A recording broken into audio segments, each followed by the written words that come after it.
guys? Brian here, Right on Red podcast and The Divide radio show every Monday, 106.3 FM Rochester, 3 p.m. to 4 p.m. You can send me a text, ideas, send me some hate text, I don't care, whatever, thoughts, comments, 585-802-0757. I am coming at you driving down the street, driving home from work actually, because I came across some interesting worksheets that they give out in some colleges about white culture. Now, white culture, we all have a culture, right? I mean, Italian culture is different than Irish culture. So basing it all white culture is ridiculous. But they label a lot of, now this comes from people like BLM and people who believe in critical race theory, and they label this stuff, the following things that I'm going to read to you, they label it as white culture. Basically what it does is it sets the expectations low for black and brown people, which is racist in itself. It's ridiculous. Let me read you some of the things that they have on this worksheet that are white culture. Self-reliance. Sounds like white culture, right? Accountability. Absolutely white culture. Like, give me a break. Competition, win-loss. Decision-making. Yeah, because, you know, if you're not white, you just shouldn't make any decisions, I guess. Justice, protecting your property. Avoiding conflict in communication. Work ethic. I love this one. Work ethic. Hard work equals success. That's white culture. No, that's called America. That's called what built America, and that's how to get ahead in America. I mean, if you don't work hard and you sit there and do nothing, you can't expect to get ahead. But apparently, BLM thinks you should be able to. Work before play. Objective, rational thinking.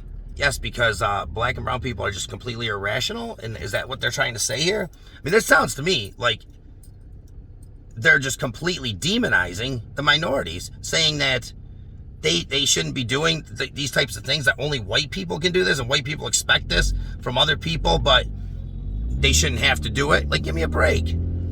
Like, it's ridiculous. The world expects this from everybody. Let's see here. Adherence to a schedule.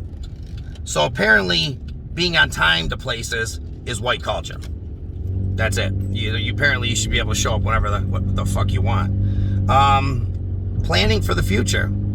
Yeah, that's white culture, right? Because you should just let your, let it, whatever. See what happens. You know, spend all your money now and just live in a shed later on.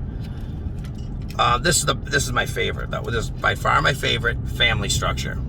Family structure. Knowing what we know about fathers in the home and fathers in kids' lives, when they're not in urban communities, when fathers are not in a child's life, they are absolutely destined literally in most cases, in a high percentage of cases, to the criminal justice system, to drop out of high school, to join a gang, to die early. It's ridiculously, I mean, it's like night and day the differences when you have a father active in a child's life in an urban community. It's important. That's why down in Florida they're putting an effort in there, Tony Dungy and Ron DeSantis. But apparently in the liberal states and in the progressive, progressive world, that is white culture, and you don't need that at all. Matter of fact, nuclear family, they say it's white culture, completely white culture. Mom and dad and the kids all in a home together is white culture, unnecessary. This is why BLM and the progressive movement is the worst thing that's ever happened to minorities, and the worst thing that's ever happened to this country, basically, because people who are not educated on the subject see this and they think, oh, they're obviously for me, Black Lives Matter, they want me to succeed, so this stuff must be true, right? I mean, but luckily more and more people are seeing this and seeing the ridiculous nature of it and just being like, screw it, I'm not, like, this is ridiculous.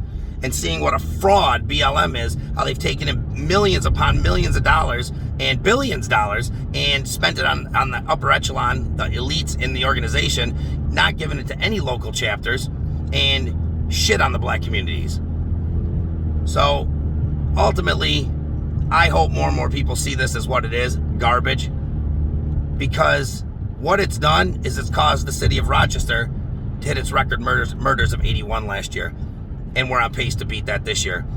A 14-year-old child just pulled out a shotgun and killed a 15-year-old child here in Rochester because they were arguing. That's how he decided at 14 years old to end an argument with a shotgun, with shooting someone. His life's ruined. 15-year-old's life's over. The families are in distress, of course.